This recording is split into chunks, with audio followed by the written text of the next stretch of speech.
आज्ञा दीजिए। अब मैं अपने लल्ला के लिए ऐसे वस्त्र सिलवाऊंगी जो आज तक पूरे गोकुल में किसी और बालक ने ना पहने हो।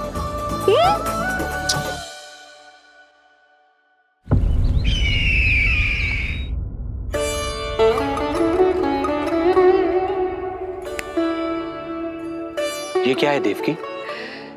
ये देखिए स्वामी, ये वस्त्र मैंने अपने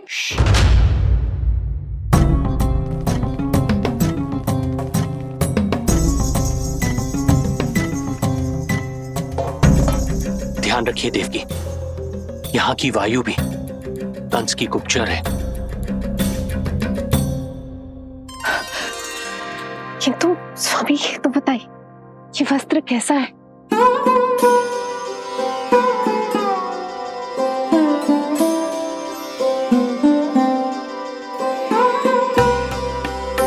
ये वस्त्र नहीं, अपनी ममता सी ली है आपने। उस पे ये वस्त्र बहुत अच्छा लगेगा। आप समझ क्यों ना रहो केशव भैया, बस वही वस्त्र दिखाना जो मेरे लल्ला पे सबसे अच्छे लगे। हाँ हाँ। ये देखिए,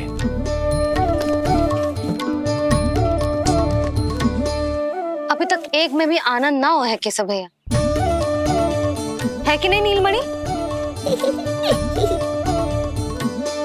ये भी ना बोल रहे हो, आप और दिखाओ ना। इतने सारे वस्त्र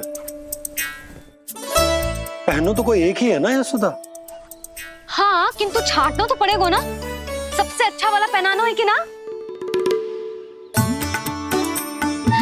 केशव भैया वो वाला दिखाओ। ये वाली? हाँ लल्ला।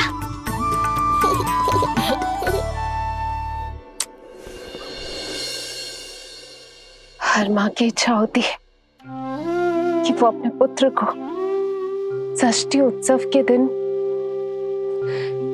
सबसे अच्छे वस्त्र पहनाए। किंतु क्या ये वस्त्र उसके नाप का है? हमें तो ये भी नहीं पता कि वो कितना बड़ा हो गया है, कैसा दिखता है।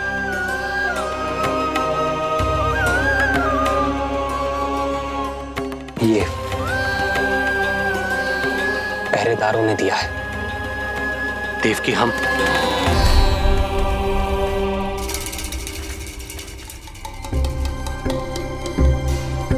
देवकी, हम बंदी गृह में नहीं है, किंतु सच तो यही है, हम कंस के बंदी हैं। काश कोई उपाय होता, किसी प्रकार हमारा पुत्र तुम्हारे सिले ये वस्त्र पहन पाता। काश।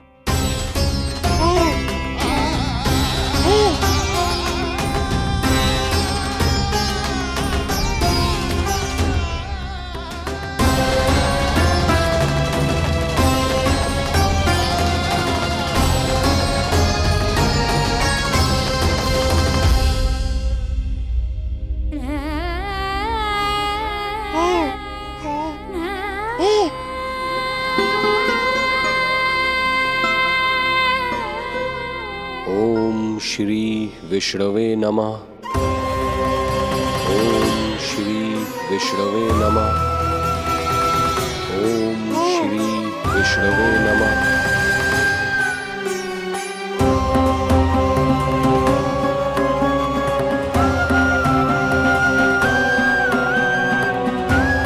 हमें तो ये भी नहीं पता कि वो कितना बड़ा हो गया है, कैसा दिखता है।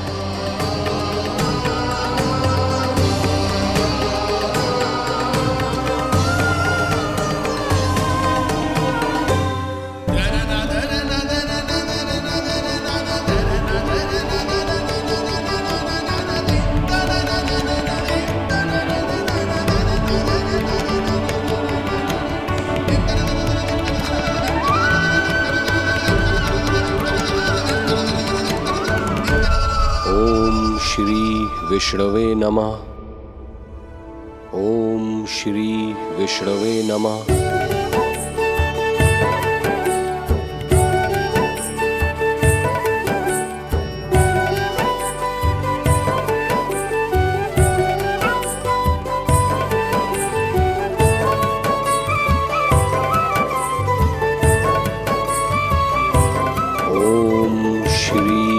विष्णवे नमः। ओम श्री विष्णवे नमः।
अच्छी लगी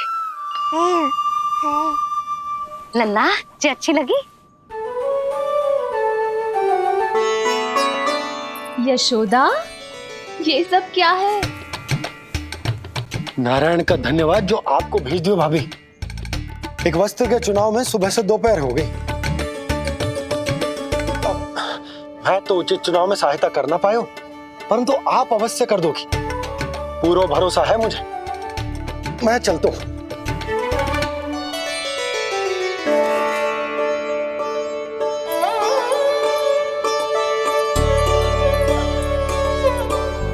मैं क्या करूं जीजी? कोई वस्त्र मिलना भी तो चाहिए ना, जो मेरे नीलमणि के योग्य हो।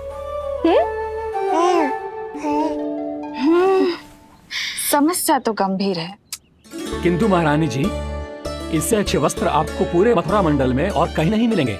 चिंता की कोई बात नहीं है, हम ऐसे वस्त्र ढूंढेंगे जो हमारे राजकुमार को बहुत अच्छे लगे, है ना नीलमणि?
इसी के नाप का है।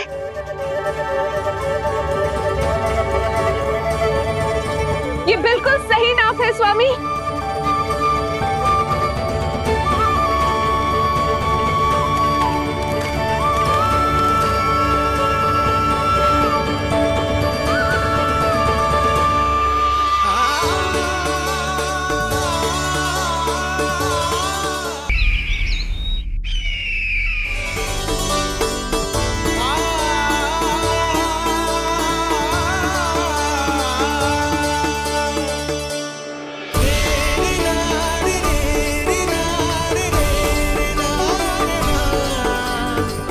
बोलो पुत्र, कैसे लगे ये वस्त्र?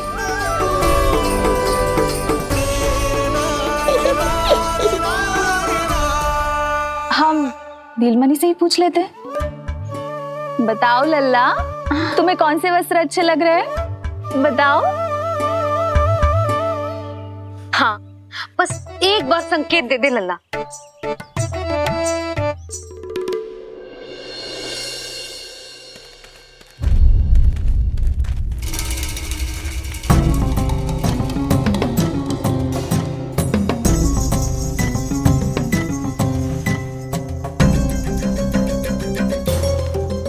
हमारी एक टुकड़ी घायल अवस्था में वापस आ चुकी है। अवश्य ही कुछ बुरा हुआ है उनके साथ। तुम दोनों सतर्क रहना, हमारे कंस महाराज कभी भी आ सकते हैं।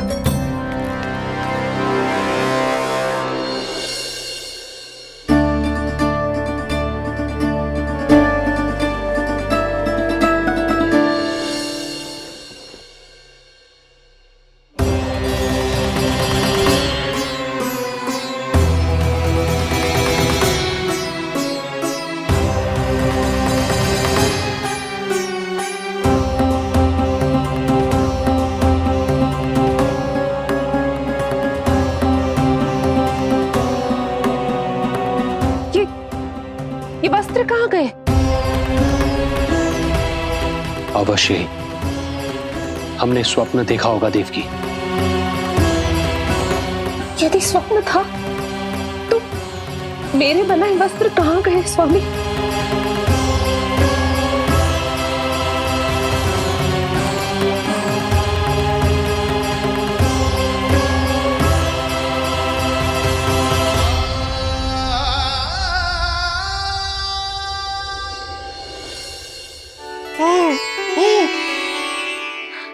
ये देखो, लग तो है इसने स्वयं ही अपना वस्त्र चुन लियो है।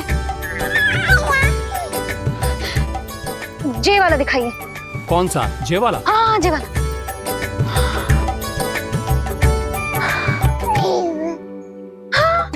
अब उठाया है आपने सही वस्त्र।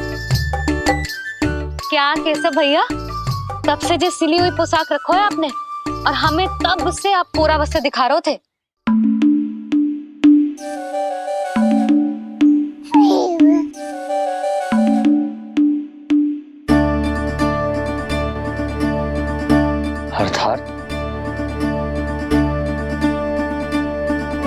अर्थात हमारा पुत्र हमारे पास ना होकर भी हमारे साथ ही है।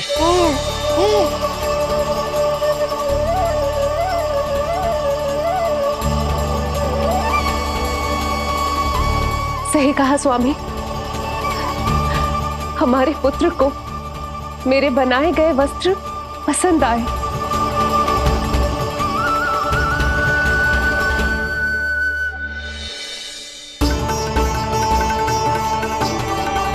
और उसने हमारी भेंट स्वीकार कर ली।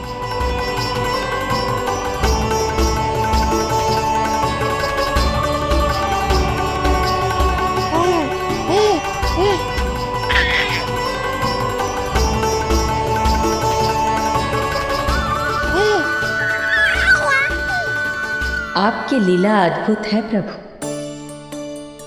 ये लीला मेरी नहीं देवी, मां की ममता की है। मुझे तो बस अपने कर्तव्य का भान है। दो माओं का पुत्र होने के नाते मैं उन दोनों में से किसी की भी इच्छा को अनदेखा नहीं कर सकता। मैं वरदान देता हूं कि यदि अब से कोई भी मेरी मूर्ति को अपना पुत्र समझकर अपने घर में पालेगा, तो मैं स्वयं उस घर में उनका पुत्र बनकर निवास करूंगा और लड्डू गोपाल कहलाऊंगा।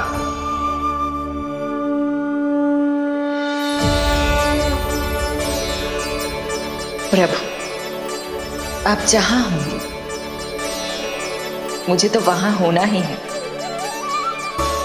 आज से मैं भी उस घर में सुख और समृद्धि के रूप में वास करूंगी और उस घर के प्राणियों की प्रत्येक इच्छा पूर्ण करूंगी। मैं बहुत प्रसन्न हूँ आज, क्योंकि मेरी मैया भी प्रसन्न है और माँ भी।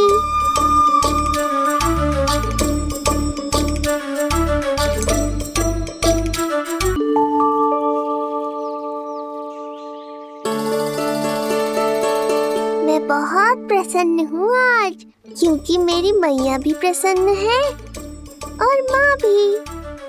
किंतु कोई ऐसा भी है जो बिल्कुल प्रसन्न नहीं है।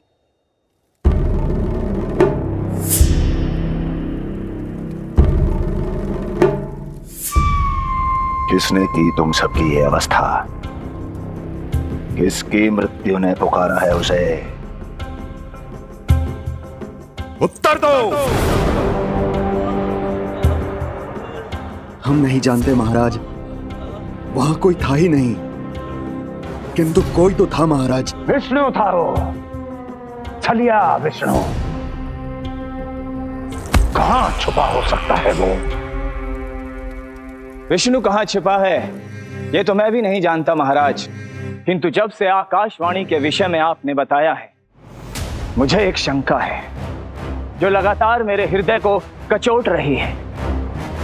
आकाशवाणी के अनुसार विष्णु का अवतार देवकी के गर्भ से 8वें पुत्र के रूप में जन्म लेने वाला था, अर्थात उसका जन्म उस बंदी गृह में ही हुआ होगा। तो फिर वो वहां से भागा कैसे? और उसे तो पुत्र होने वाला था महाराज। फिर वो कन्या, वो किसकी पुत्री थी? कहीं ऐसा तो नहीं कि उस बंदी गृह में कुछ ऐसा हुआ हो जो आपकी जानकारी के बाहर हो महाराज? और यदि कुछ ऐसा हुआ है तो क्या वसुदेव और देवकी के जानकारी के बिना ऐसा हो सकता था? मुझे तो लगता है महाराज कि आपकी बहन और आपके बहनोई दोनों ही आपके शत्रु विष्णु के साथ मिले हुए हैं। मेरी बहन और मेरा बहनोई, उनमें इतना साहस नहीं। उन कायरों ने तो मेरे भय से अपनी सभी नवजात शिशुओं को एक एक कर मुझे सौंप दिया था। वो मेरे विरुद्ध नहीं जा सकते।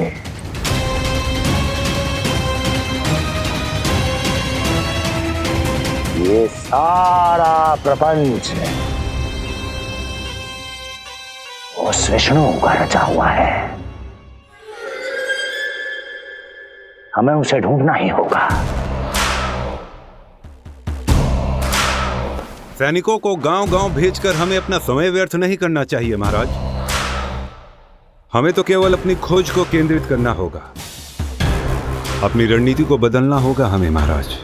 क्या सुझाव है तुम्हारा नरकासुर? स्त्री, पुरुष, युवा, वृद्ध, इन सभी के प्राण लेने आवश्यक नहीं है महाराज। मैं तो कहता हूं हमें केवल उन शिशुओं को मृत्यु के घाट उतारना चाहिए जिनकी आयु 10 दिन से कम है।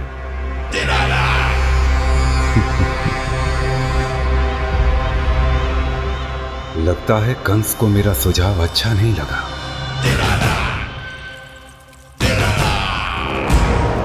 क्रोध काम लोभ मद मोह मत्सर, क्रोध काम लोभ मद मोह मत्सर, क्रोध काम लोभ मद मोह मत्सर, क्रोध काम लोभ मद मोह मत्सर, क्रोध काम लोभ मद मोह मत्सर, क्रोध काम लोभ मद मोह मत्सर।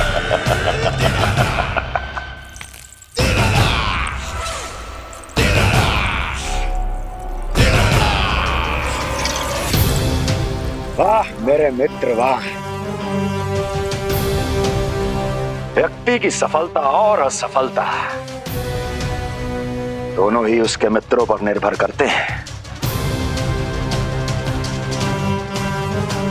और जिसके तुम जैसे हितैषी हो उसका कोई अहित नहीं कर सकता।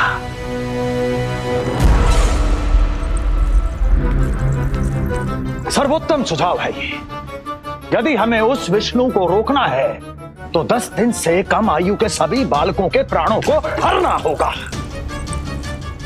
अब बस हमें ये सोचना है कि इस कार्य को करने के लिए हम में से सबसे अधिक उपयुक्त कौन होगा। होगा नहीं महाराज, होगी।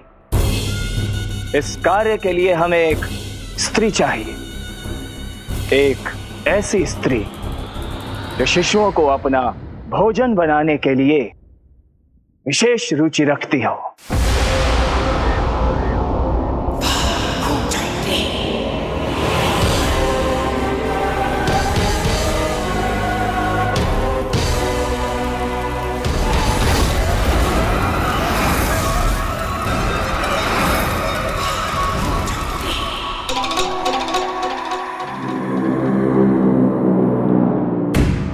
मैं स्वयं जाकर मिलूंगा उससे।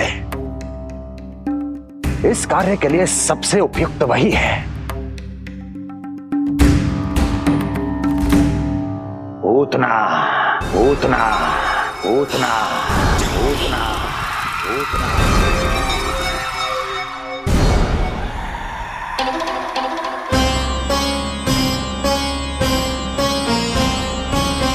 पूतना, पूतना।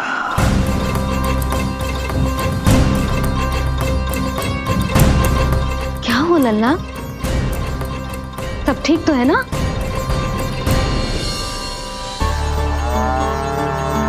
लगा।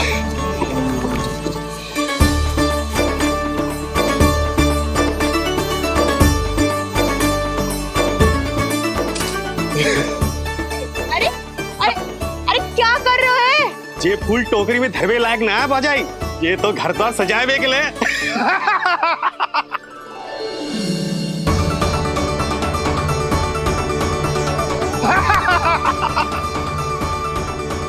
जसोमती मैया के नंदलाला का षष्ठी पूजन जो है आज।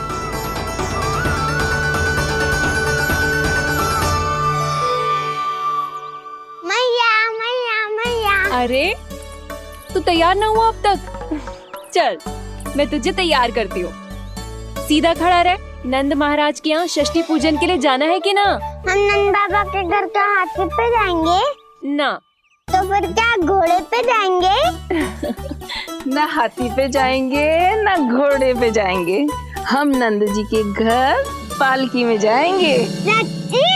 हाँ, हाथी घोड़ा पालकी जय नंद गोपाल की। हाथी घोड़ा पालकी जय नंद गोपाल की। हाथी घोड़ा पालकी जय कन्हैया लाल की। हाथी घोड़ा पालकी जय नंद गोपाल की। हाथी घोड़ा पालकी जय कन्हैया लाल की।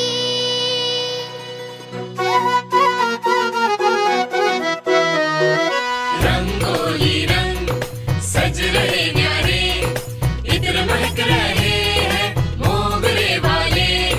मोर पंख के मुकुट लगा के पशु भी लग रहे कितने प्यारे। सज गए घर आंगन दीवारे, सज रहे बालक नर और नारी। खीर जलेबी दूध मलाई, प्रेम में डूबी बने मिठाई। एक झलक पाना चाहे सब गोकुल राजकुमार की। हाथी घोड़ा पालकी जय नंद गोपाल की। हाथी घोड़ा पालकी जय कन्हैया लाल की।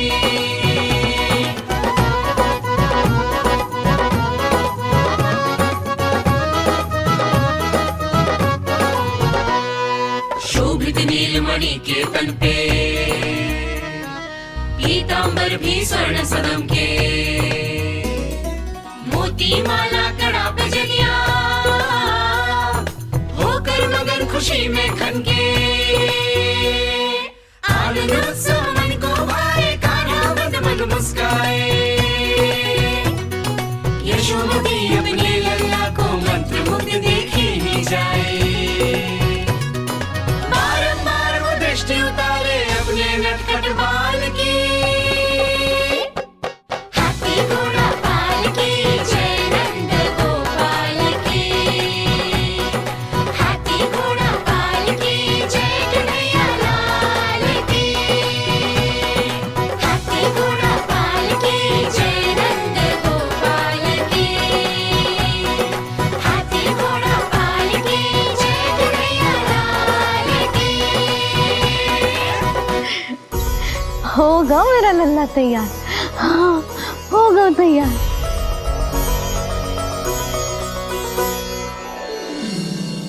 आज नए वस्त्रों में कितना मनोहर लग रहा होगा वो।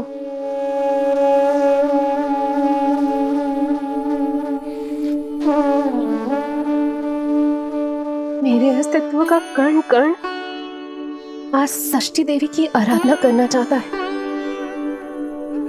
किंतु यदि मैंने ऐसा किया तो भैया को संदेह हो जाएगा।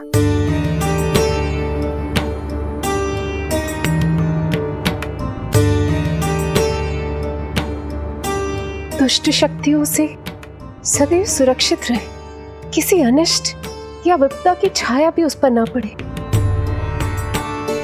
वो सदैव खुश रहे।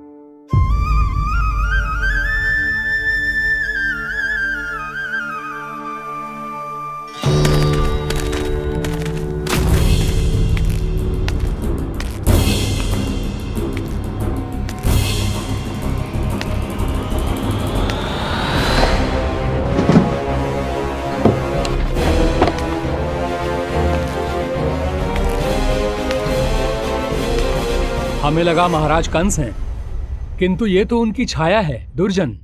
छाया नहीं, महाराज कंस का सबसे अधिक प्रिय और विश्वसनीय सेवक हूं मैं। जो भी हो, उत्सव की मिठाई कहाँ है? आपके घर पुत्र हुआ है। तनिक धीरे बोलो मित्र, तुम्हारे कारण मेरे पुत्र के प्राणों को संकट आ सकता है। ऐसा क्यों कह रहे हो मित्र? तुमने सुना नहीं? महाराज कंस का आदेश है कि 10 दिन से कम आयु के सभी नवजात शिशुओं को मृत्यु के घाट उतार दिया जाए।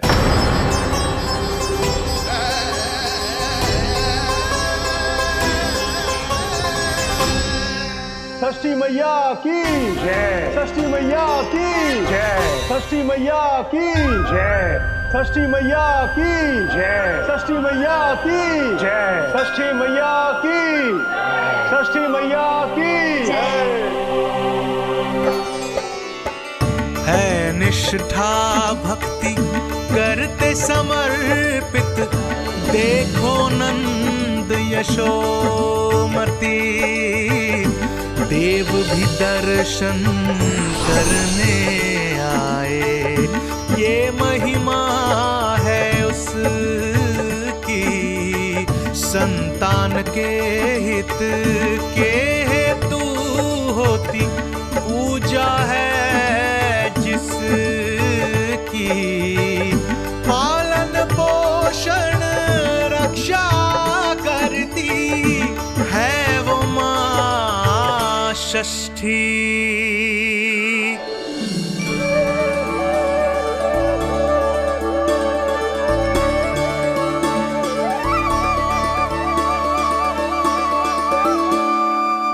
कंस बहुत ही निर्दयी है। इसलिए मैंने अपनी पत्नी समेत अपने पुत्र को भी पड़ोसी राज्य भेज दिया है, उसके मामा के यहाँ। वहां वो दोनों सुरक्षित रहेंगे। किंतु आप तो उनके सबसे अधिक विश्वसनीय सेवक हो मित्र। जब महाराज ने अपनी बहन की संतानों की हत्या करने में तनिक भी संकोच नहीं किया, तो फिर मेरी सेवा और स्वामी भक्ति मेरे पुत्र के प्राणों की रक्षा कैसे कर पाएगी? आप सत्य कह रहे थे स्वामी, भैया बिल्कुल नहीं बदले। तो अभी भी मेरे पुत्र को ढूंढ रहे, उससे भी मार डालेंगे। कुछ नहीं होगा हमारे पुत्र को देवकी।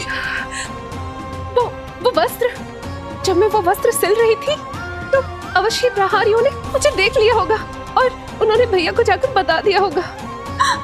तभी तो भैया को मेरे पुत्र के विषय में संदेह हो गया। भैया पता नहीं क्या करेंगे। हे नारायण! श्री नारायण के न्याय में विश्वास रखो देवकी। हमारा पुत्र साक्षात श्री विष्णु का स्वरूप है। उसकी रक्षा षष्ठी देवी स्वयं करेगी।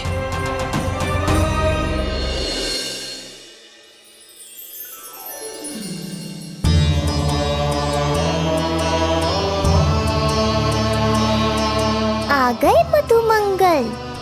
पूर्णा मौसी के पोते होने के नाते तुम मुझे पहले से ही प्रिय हो, पर जो भूमिका तुम मेरे जीवन में निभाओगे उसके कारण तुम्हारे प्रति मेरा प्रेम और भी अधिक बढ़ गया है। आओ मित्र, तुम्हारा सखा तुम्हारा स्वागत करता है।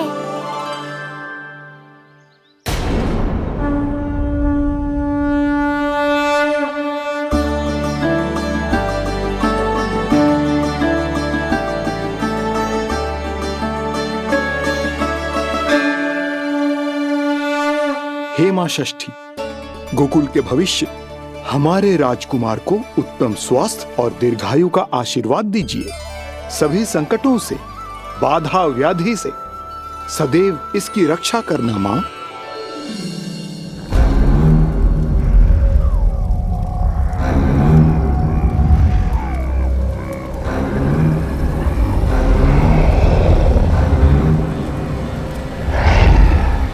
महाराज, मेरे होते हुए आपको कोई सफलता और असफलता के बीच केवल कर्म का अंतर होता है दुर्जन। मेरा शत्रु असफल हो, इसके लिए आवश्यक है कि ये कार्य मैं स्वयं करूं।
उतना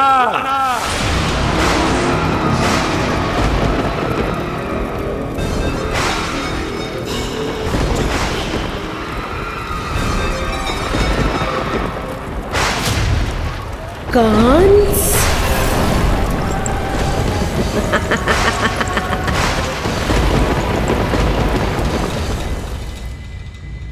पूजन संपन्न होगा।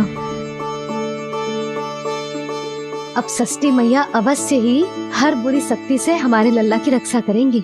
मैया, मैं बुराई का नाश करके धर्म की स्थापना करूंगा, चिंता मत करो आप। ये देखो, अतिथियों से मिलने के लिए कितना लालायित हो रहा है हमारा लल्ला। हाँ?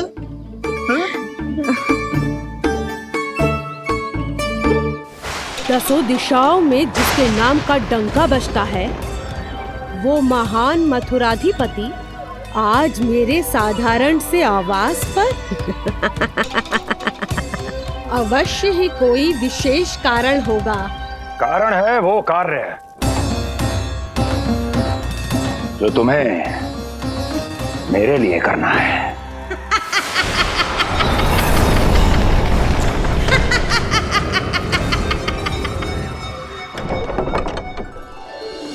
यशोमती मैया के नंद लाला की, यशोमती मैया के नंद लाला की, यशोमती मैया के नंद लाला की, यशोमती मैया के नंद लाला की, यशोमती मैया के नंद लाला की, यशोमती मैया के नंद लाला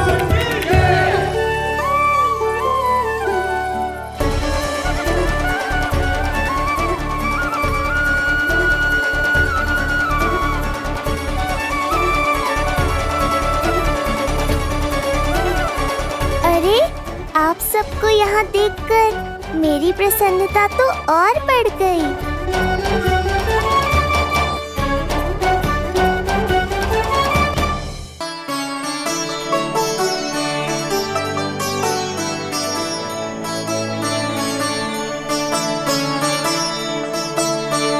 इतने आश्चर्यचकित मत हो मधुमंगल। तुम विशेष हो, क्योंकि जितने धर्मपरायण तुम हो उतना कोई नहीं। तभी तो तुम देवताओं के दर्शन भी कर सकते हो। पर तुम्हारी दादी कहाँ है मधु? मेरा उनसे मिलने का बहुत मन है।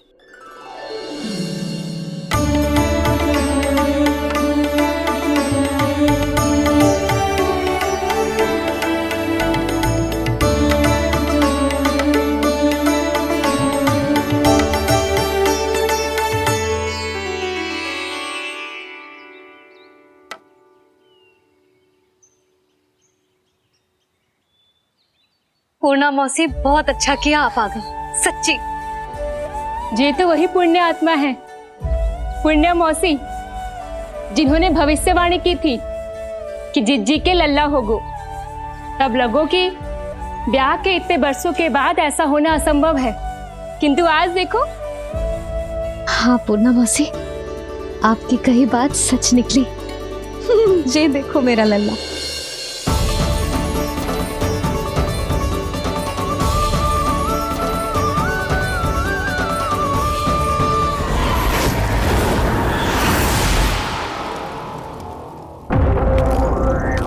तुम्हें मेरा आदेश मानना होगा। महाराज हूं मैं तुम्हारा। यदि तुमने ऐसा ना किया तो परिणाम क्या हो सकता है ज्ञात है ना? मैं तुम्हारे भी प्राण ले सकता हूं। नवजात शिशुओं की हत्या करना तुम्हें भी प्रिय है ना पूतना? नवजात शिशु?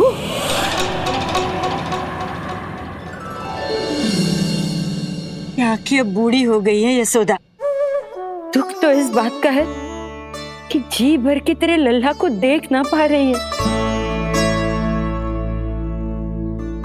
जानत है गांव में सभी क्या कहते हैं? यशोदा का लल्ला बहुत प्यारा है। हाँ, वो तो मैं हूँ, किंतु तुम कैसी हो पूर्णा?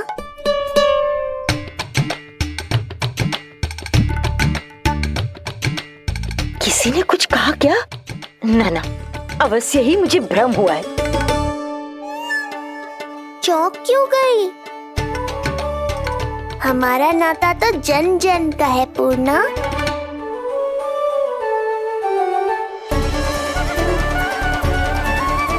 लल्ला की देह तो दमक रही है, तो क्या मुझसे बात भी यही कर रही हो? जी, जी मुझसे बात कर रही हो? अरे क्या कर रही हो? सबको मत बताओ पूर्णा, ये केवल हम दोनों का रहस्य है, मेरा और तुम्हारा।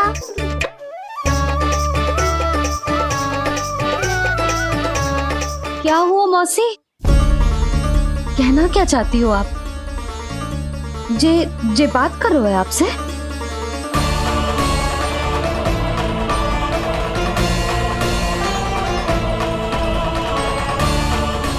बताओ पूर्णा मौसी, क्या हुआ?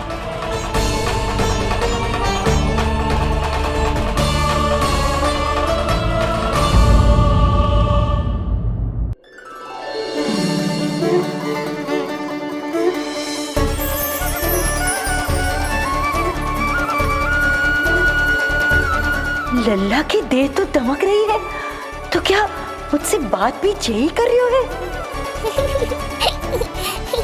जी, जी मुझसे बात कर रही हो? अरे क्या कर रही हो? सबको मत बताओ पूर्णा, ये केवल हम दोनों का रहस्य है, मेरा और तुम्हारा। ध्यान से देखो पूर्णा, पहचानो मुझे। दादी माँ देखो, ये सब देवता है ना?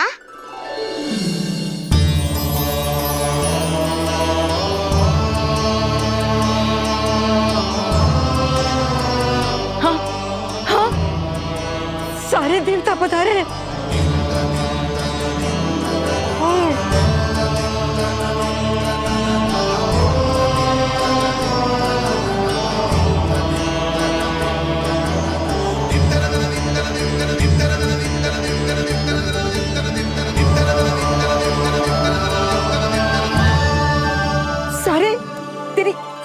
पूजा के लिए आए हैं।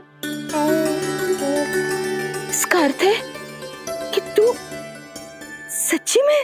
पूर्णा, मेरे रहस्य को गोपनीय रखना है तुम्हें। ये सच्ची में सच्ची में क्या मौसी?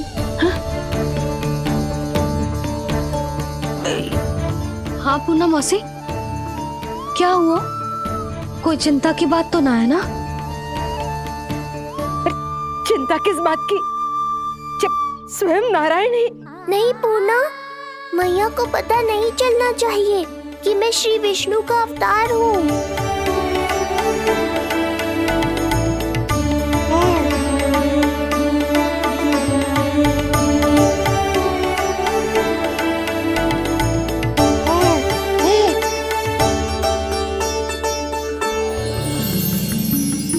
क्या हुआ मौसी?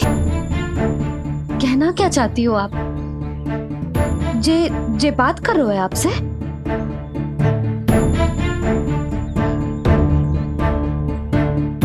और जे सभी देवी देवता पधारे हैं, जी सबका क्या मतलब?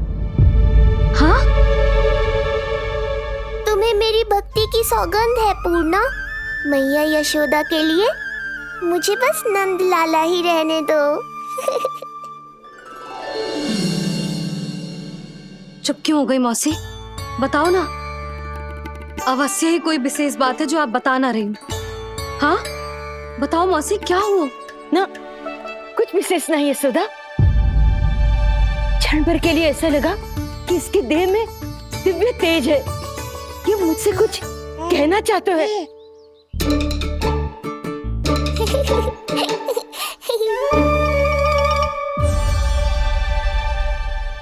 ये आंखें बूढ़ी हो गई है यशोदा।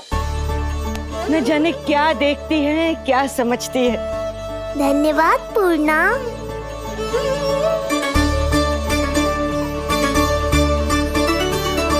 सच कहूं तो कभी कभी मुझे भी ऐसा ही लगता है मौसी। अवश्य ही तेरे लल्ला पर भगवान श्री नारायण की विशेष कृपा है। तभी तो शायद मुझे लगा कि सारे देवता यहीं कहीं आसपास है। मैं प्रभु भक्ति में लीन हो गई थी कि समझ ही नहीं आया कि सच क्या है और ब्रह्म क्या है। आप पुण्य आत्मा है मासी। आपकी जो गूढ़ बातें मेरे पल्ले तो ना पड़ती, पर इतना जानता हूं कि श्री नारायण की हम पर कृपा का साक्षात स्वरूप है जिलल्ला।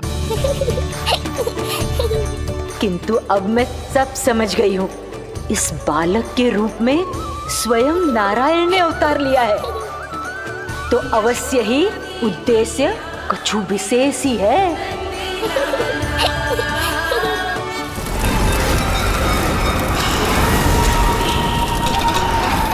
तो इस उद्देश्य से आप मेरे पास आए हैं महाराज। आप चाहते हैं मैं आपके जीवन पर छाए इस ग्रहण को राहु बन के निगल जाऊं? हाँ, किंतु वो विष्णु शिशु के रूप में कहीं छुपा हुआ है। इसलिए पिछले 10 दिनों में जितने भी बालकों ने जन्म लिया है, उन सब का वध करना होगा। ये सब मैं आपके लिए क्यों करूं? तेरे लिए नहीं, अपने लिए करो। जितने अधिक शिशुओं को तुम ढूंढ पाओगी, उतने अधिक शिशुओं को मार पाओगी।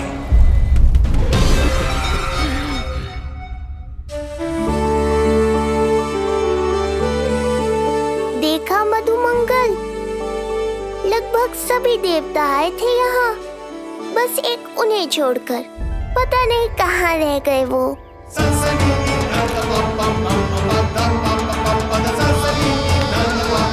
आहा, तो यहाँ हैं आप।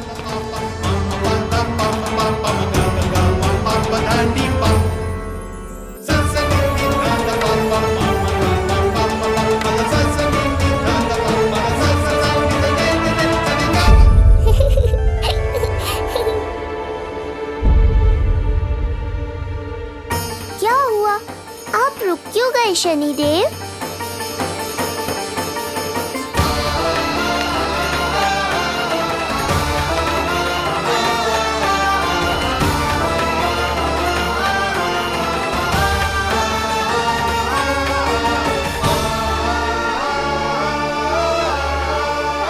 आइए ना शनिदेव। नहीं नहीं, ये उचित नहीं है। भीतर जाकर जब तक प्रभु श्री नारायण को जी भरकर देख नहीं लेता तब तक मुझे शांति नहीं मिलेगी। किंतु यदि मैंने उन्हें देख लिया तो मेरी वक्र दृष्टि उन पर पड़ जाएगी। कल्पना करो, छोटे छोटे नवजात शिशुओं के कोमल तन,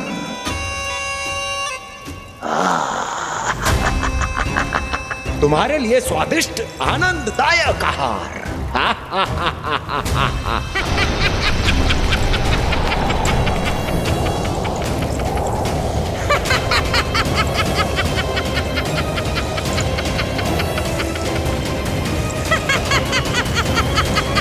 जिसे मेरा अंत करना था, अब ये बनेगी उसका काल। आइए ना शनिदेव, कब से प्रतीक्षा कर रहा हूँ आपकी। प्रभु पर अपनी वक्र दृष्टि डाल। उनके लिए किसी भी संकट को जन्म नहीं दे सकता मैं। वो अभी बाल स्वरूप में है।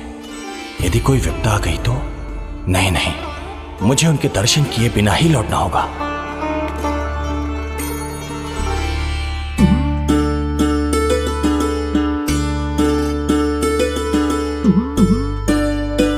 नन्हे नीलमणि के दर्शन करके मन तृप्त हो गए। सच कह रहे हो भाई, उसकी मुस्कुराहट इतनी मनोहर थी कि जितना भी वर्णन करो कम ही पड़ोगे। आंखें देखी, ऐसा आकर्षण है कि देखते देखते 4 पहर बीत जाए फिर भी मन ना भरेगो। प्रभु के द्वार तक आकर बिना दर्शन किए वापस कैसे जाऊं, जो साधारण मानवों को सहज ही प्राप्त है। वो मेरे लिए इतना कठिन क्यों है? नहीं, मेरी वक्र दृष्टि के कारण आप पर कोई आपदा है या मैं सहन नहीं कर पाऊंगा। मुझे क्षमा कीजिएगा नारायण। यशोदा, मैं भी निकलती। अच्छा जी। लल्ला लल्ला, आजा आजा लल्ला, गोदी में आजा आजा आजा आजा। लल्ला कस्तूरी मासी के पास आवेगो। नहीं कस्तूरी मेरे पास आएगी। मैं ही लूंगी। लल्ला आजा लल्ला। शांत हो जाओ सब, शांत शांत। घर ना जानो है? हाँ, घर ना जानो है? तुम सबके कारण मेरे और मेरे लल्ला को तनिक भी समय ना मिलता है साथ में। अतिथि भी चले गए, अब तो जाओ सब। जिज्जी देखो हंस रहा है। आजा आजा, गोदी में आएगा। अरे मुझे देखा है, मुझे। तुम सबके कान में बात ना जा रही मेरी? हाँ, अब इसे खिलाते रहोगे तो मेरे लल्ला का पेट दुखने लगेगा। बस करो सब, चलो।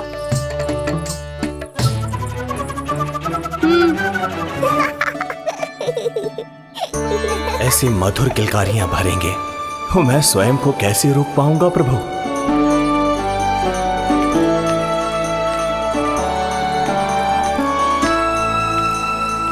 परेशान कर दो है ना लल्ला? बहुत थक गए ना? हाँ, अब कोई परेशान ना करेगा, सब गए। अब तू भी सो जा।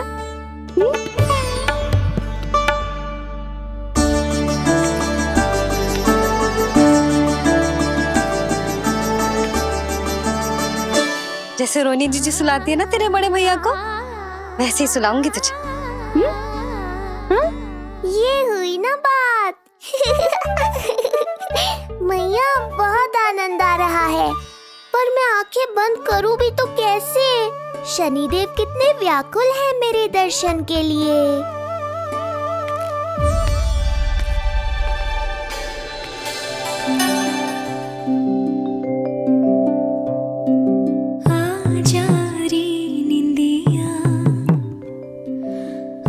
जल्दी से आ, मैया लोरी सुनावे, आजा रे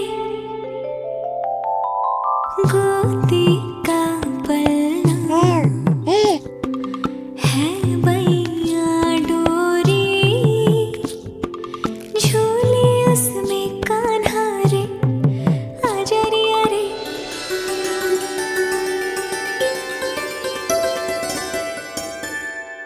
जे क्या है लल्ला, मैं तुझे सुलाने के लिए झुला रही हूँ और तू है कि आंखें नचा रहा है।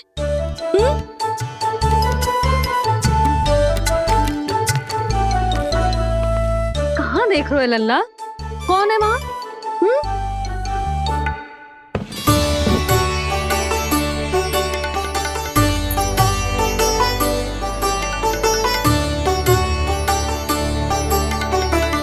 कौन है? कहाँ देख रहे हो?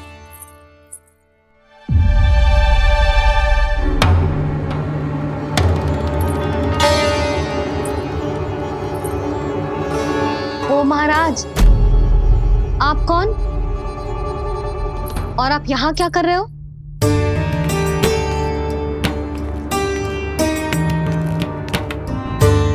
मैं आपका लल्ला। अच्छा, लल्ला को देखने आए हो? अरे तो इतनी देर क्यों कर दी? जब सब आए थे तब क्यों ना आया?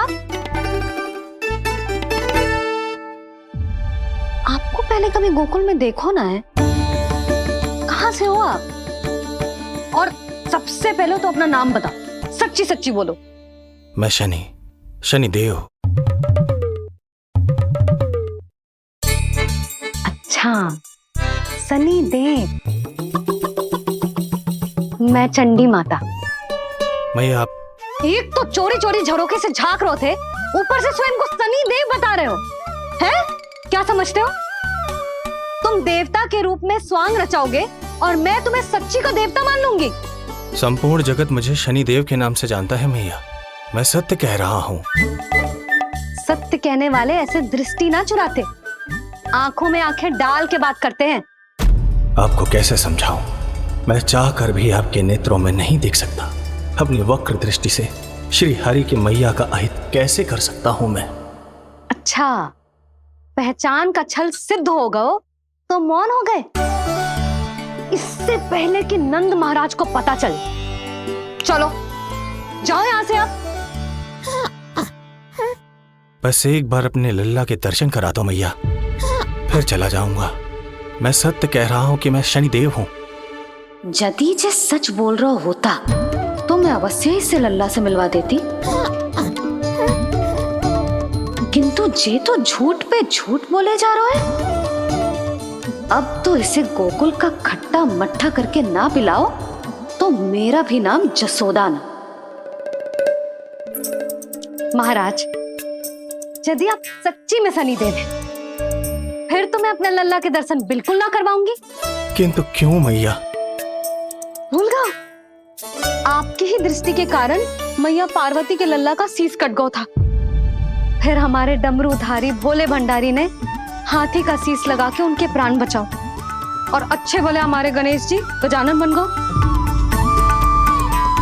वो भगवान है, उनके लिए ये सब करना संभव था, किंतु मैं तो साधारण मैया हूं महाराज। यदि आपने मेरे लल्ला को देख लो और उन्हें आपकी वक्र दृष्टि लग गई तो? ना आप ही बताओ, ऐसे कैसे देखने दूं आपको अपने लल्ला को? है सनीदेव, अब आप क्षमा करो मुझे। मैं अपनी दृष्टि? केवल 6 दिन का है मेरा लल्ला, और जिस दिन प्रतिदिन के उत्सव से बहुत थक गए हैं, उसे सोने दो महाराज। लो कर लो बात, मैं तो जाग रहा हूँ मैया, मिलने दो ना शनिदेव को। मेरा भी बहुत मन है उनके दर्शन करने का। जय राम जी की।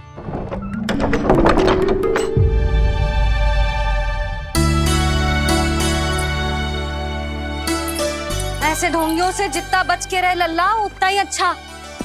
हाँ, वैसे तो जे सच्ची के भी शनिदेव होते ना तो भी ना मिलने देती मैं तुझे लल्ला। अरे स्वांग झूठा हो सकता है, किंतु शनिदेव की वक्र दृष्टि तो सच्ची होती है ना? हाँ, हाँ नहीं तो। ये क्या किया मैया? कितना दुख हुआ होगा शनिदेव को।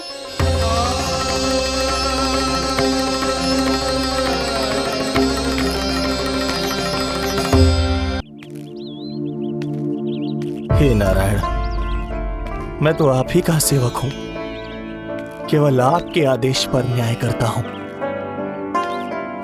और केवल पापियों को दंड देता हूं। जिसका जैसा कर्म उसका वैसा दंड। तो फिर सभी मुझे क्रूर क्यों समझते हैं? क्यों भयभीत होते हैं मेरी छाया तक से? देवी देवता ऋषि मुनि नर नारी गंधर्व यक्ष किन्नर सभी को आपके दर्शन प्राप्त हुए। तो फिर ये सौभाग्य मुझसे क्यों छीन लिया गया? क्यों? ये तो न्याय नहीं है ना प्रभु, ये तो न्याय नहीं है ना प्रभु।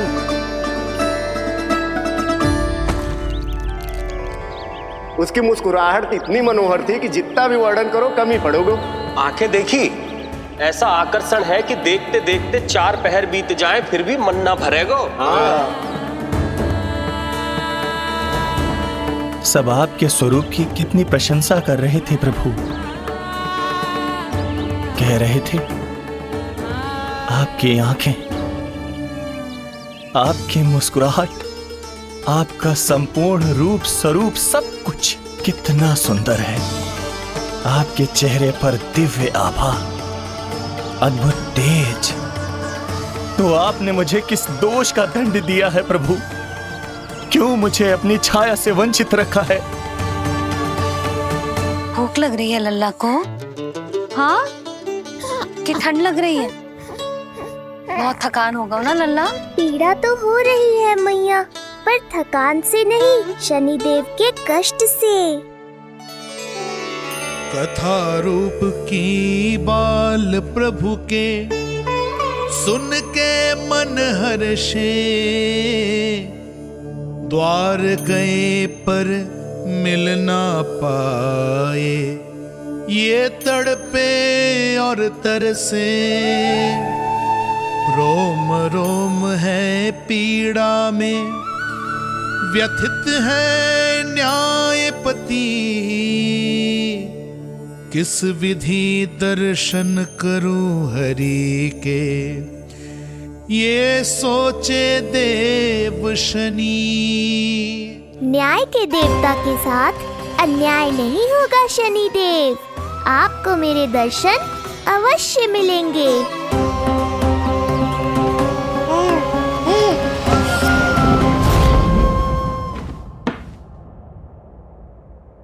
ठंडे झोंके से नींद ना आ रही लल्ला को? हाँ, मैं अभी सारे झरोके बंद कर देती हूँ, ठीक है? फिर मैया तुझे लोरी गा के सुलाएगी तो बहुत अच्छे से सोएगा मेरा लल्ला। अभी आई मैया। हाँ?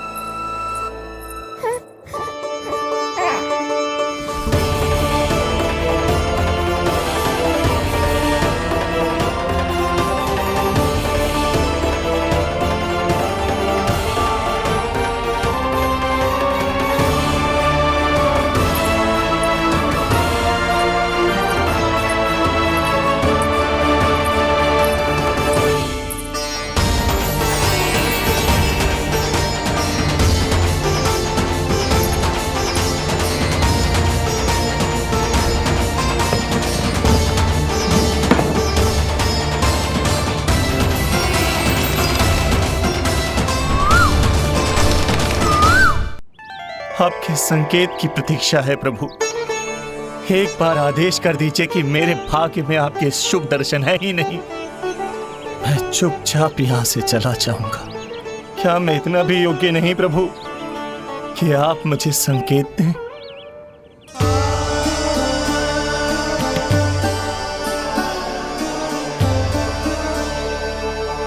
संकेत के अभाव में ही संदेश छिपा है। आपके दर्शन करने की इच्छा मेरी कभी पूरी नहीं होगी। इसका अर्थ है कि मुझे ये हट छोड़कर लौट जाना चाहिए, लौट जाना चाहिए प्रभु, लौट जाना चाहिए।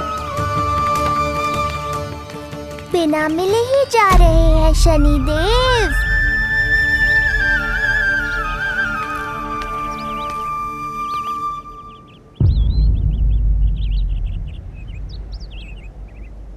अवश्य ही ये मेरा भ्रम होगा। लो कर लो बात, दर्शन देने मैं स्वयं आया हूँ तो आप मेरी पुकार अनसुनी करके जा रहे हैं। प्रभु,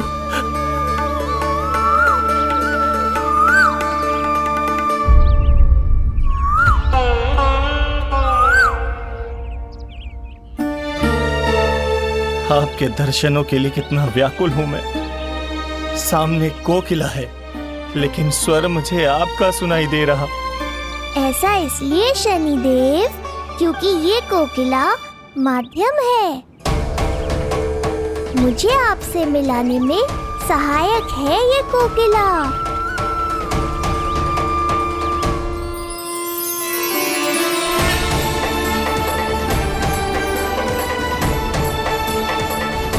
प्रभु,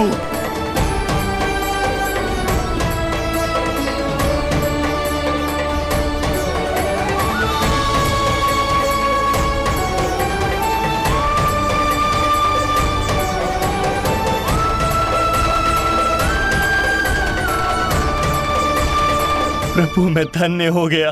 संपूर्ण जगत आपके दर्शन लेने आया, किंतु आप मुझे दर्शन देने चले आए प्रभु। आपने सच्चे हृदय से स्मरण किया था, फिर कैसे ना आता मैं।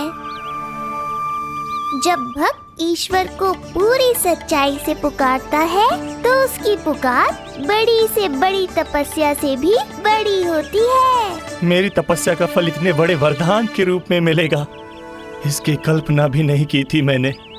आपने अपनी तपस्या से इस स्थान को पवित्र कर दिया है शनिदेव। आज से जो भी मुझे हृदय में धारण कर यहाँ आएगा, उसे मेरी कृपा अवश्य प्राप्त होगी। तो फिर प्रभु, मेरा एक अंश यहाँ सदैव निवास करेगा, इसीलिए आज से ये स्थान कोकिलावन के रूप में जाना जाएगा। और मेरी वक्र दृष्टि से प्रभावित होकर जो व्यक्ति यहाँ पर आकर आपकी भक्ति करेगा, वो विनाशकारी प्रभाव से पूरी तरह मुक्त हो जाएगा।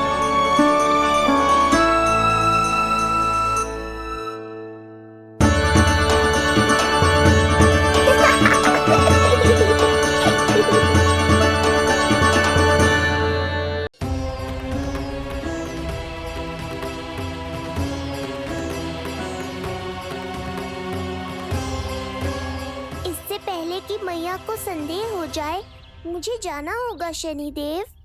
प्रभु, कृपया अपने विराट रूप के दर्शन दीजिए।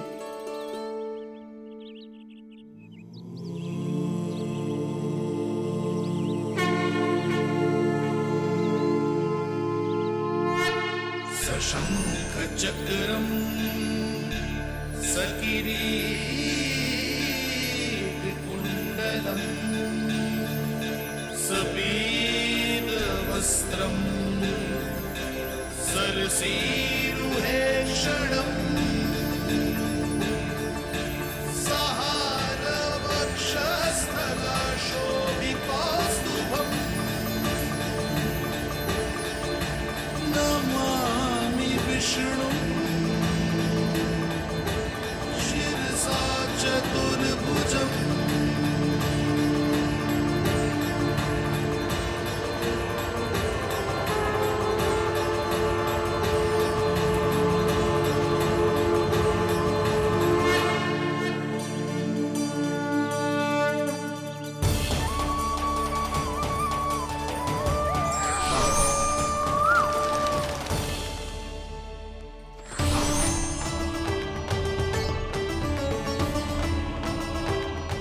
श्री हरि, मुझे पंछी की छाया।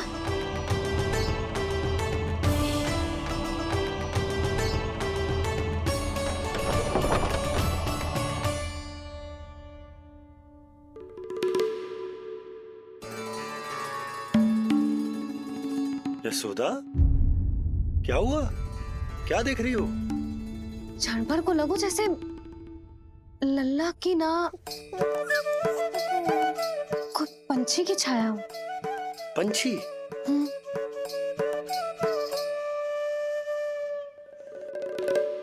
अब ना मुझे तो लग रहा है जो गिलहरी की छाया।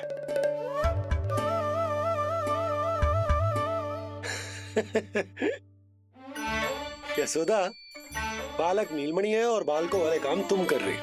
अरे प्रकाश और छाया से खेलने का काम लल्ला के लिए छोड़ दो। अरे परंतु ये देखो, झरोका खुलो है, ठंडी बयार चल रही है, लल्ला को ठंड लग जाएगी। बंद करो, जाओ। हाँ हाँ हाँ लल्ला, ए लल्ला।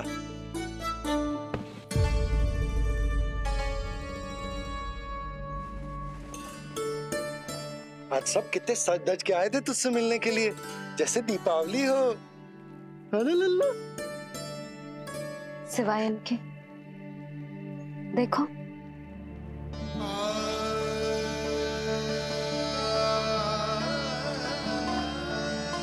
जब से जिज्जी मथुरा से लौटी है, इनका सजना सवरना सब छूट गया है। मैया, तब तो हमें अवश्य ही कुछ करना चाहिए। सुनो जी, हमें अवश्य कुछ करना चाहिए। जे इसे देखो, ना तो जे थको है, ना इसकी आंखों में नींद है। हो सकता है इसका भी मन हो अपनी बड़ी माँ से बात करने का।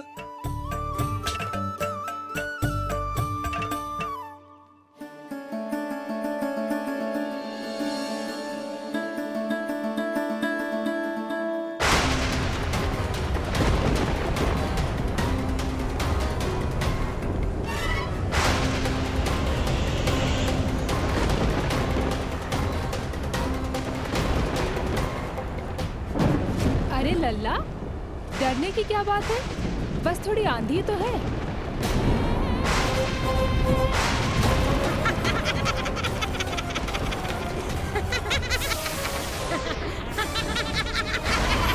लल्ला, लल्ला, लल्ला, लल्ला।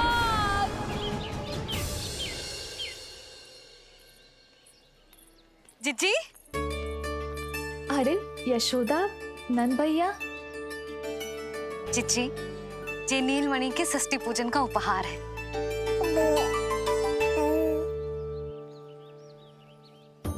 यशोदा, नंद भैया, मैं आप दोनों की भावनाओं का सम्मान करती हूँ। आप दोनों को तो पता है, मेरे हृदय में नीलमणि के प्रति अत्यधिक प्रेम है।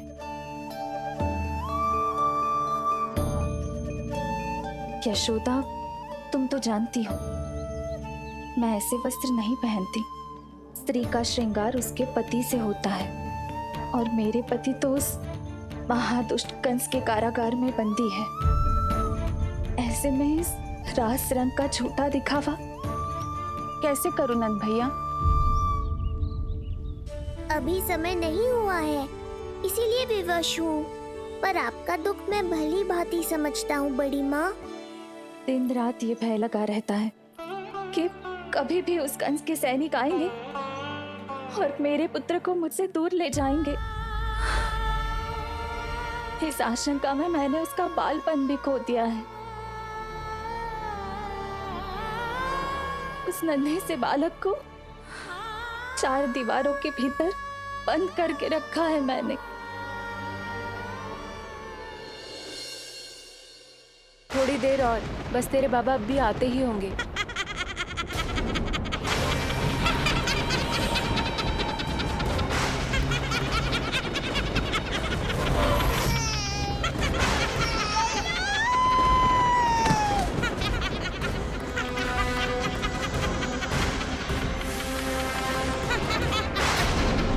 भाभी, आपका पुत्र हमारे नीलमणि का बड़ा भाई।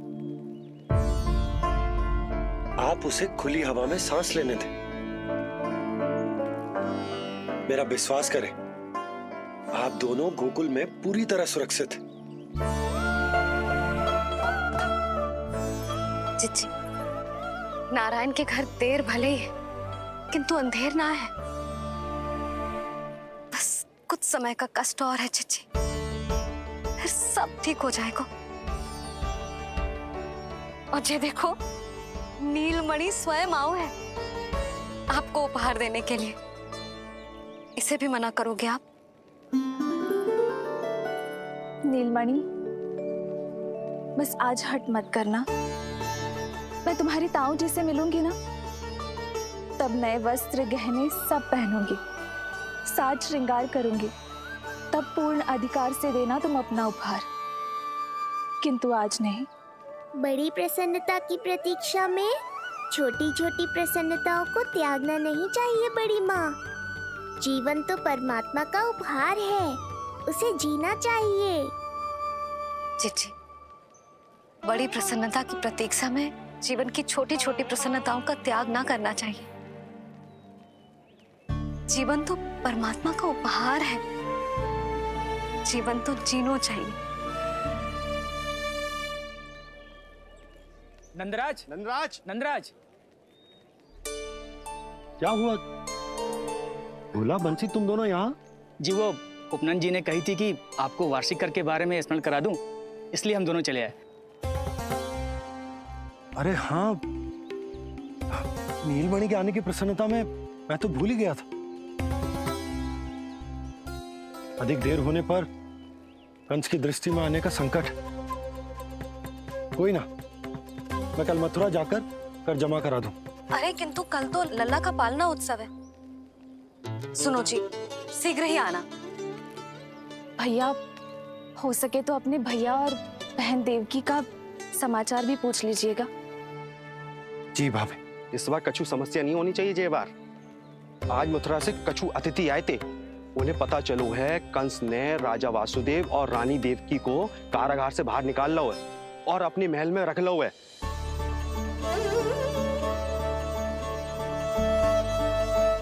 ये तो अत्यंत शुभ समाचार।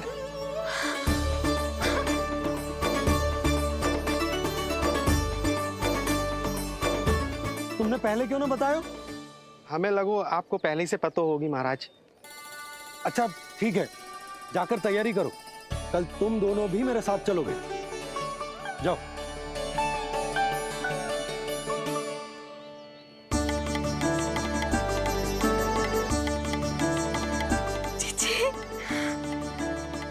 भाभी, यशोदा ने कहा था ना कि नारायण के घर देर अवश्य है, परंतु अंधेर ना है। प्रतीत होता है हमारा नीलमणि सबके लिए सौभाग्य लेकर आया है। सच्ची भाभी, नारायण का वरदान है जे बालक। भाभी, अब हमें चलना चाहिए। और हाँ, कल वसुदेव भैया और देवकी भाभी से बिना मिले वापस ना आऊंगा मैं। उन्हें कह दूंगा और बता दूंगा कि कितना स्मरण करते हो आप उन्हें। चिच्ची, शुभ समाचार मिलो है। अब तो जो उपहार स्वीकार करना पड़ेगा।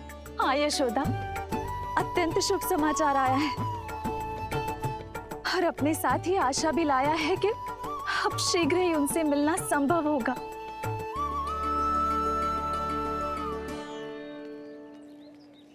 तुमने सत्य कहा था यशोदा, जीवन जीना चाहिए। मैं भी जीऊंगी, छोटी छोटी प्रसन्नताओं को मनाऊंगी, अपना ध्यान रखूंगी, फिर से सजूंगी, संवरूंगी। अब जब वो मुझसे मिलने आएंगे, उनका स्वागत करूंगी। उन्हें वैसे ही मिलूंगी जैसे जैसे उन्हें छोड़कर आई थी।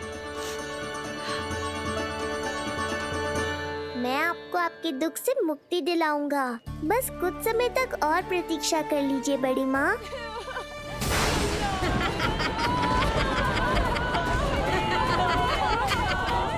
कब तक बचेगा शिशु विष्णु? आज नहीं तो कल तू मेरा निवाला अवश्य बन जाएगा। कल तुमसे भेंट होगी पूतना। कहाँ है तू शिशु विष्णु? शीघ्र ही तुझे आहार बनाऊंगी मैं। तुमने बहुत दुष्कर्म कर लिए पूतना, अब तुम्हारे आतंक का अंत करूंगा मैं।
चिंता क्यों करती हो मैया, मैं हूँ ना। नेत्र खुले रहे तो मैया पक्का घबरा जाएंगी। यशोदा, क्या हुआ? अरे बोलो ना, कोई बुरा सपना देखो। ना, स्वप्न तो ना था, किंतु मेरा मन बहुत घबरा रहा है। ऐसा लगो जैसे नीलमणि को कुछ। ये देखो, नीलमणि तो शांति से सो रहा है, तुम ना व्यर्थ ही व्याकुल हो रही। बाबा सही कह रहे हैं मैया, कुछ नहीं होगा मुझे। सुबह होने में अभी समय है, व्यर्थ की चिंता को झटक सो जाओ। अच्छा, ऐसे कैसे झटक दूं चिंता? नींद अचानक खुलो है मेरी, इसका अर्थ है अवश्य ही कोई बुरी दृष्टि है मेरे लल्ला पर।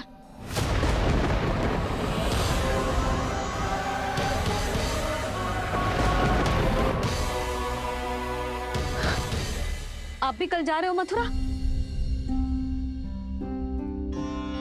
सुनो जी, जाना आवश्यक है, रुक ना सकते आप? कर जमा करानो है यशोदा, कल अंतिम दिन है। यदि वो निकल गए तो नारायण ही जाने वो कंस क्या करेगा। जानो आवश्यक।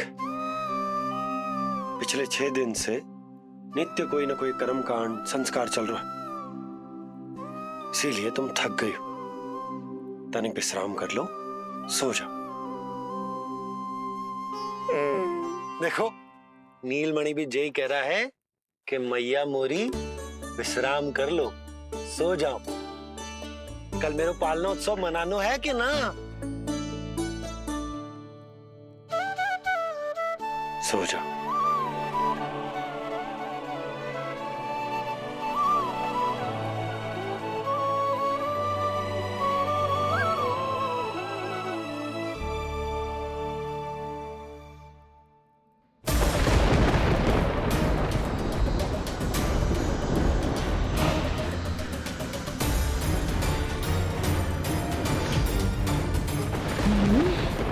शिशु की गंध,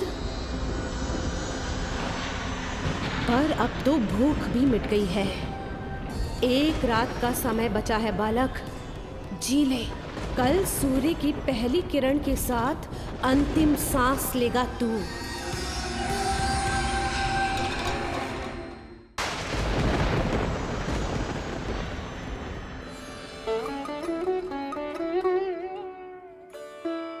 संतान के लिए मैया का कैसा अद्भुत प्रेम है ये। पूतना की छाया से ही इन्हें आने वाले संकट का आभास हो गया।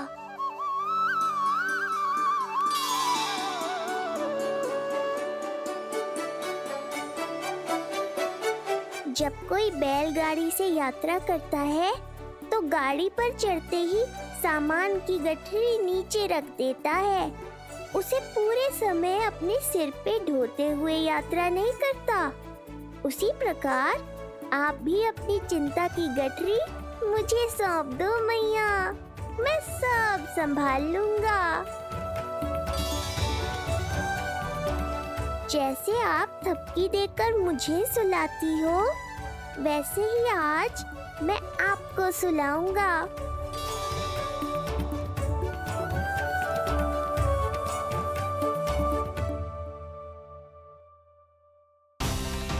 वचन देता हूँ मैया, जिसने आज आपकी निद्रा भंग की है, कल उसे चिर निद्रा में सुला दूंगा मैं।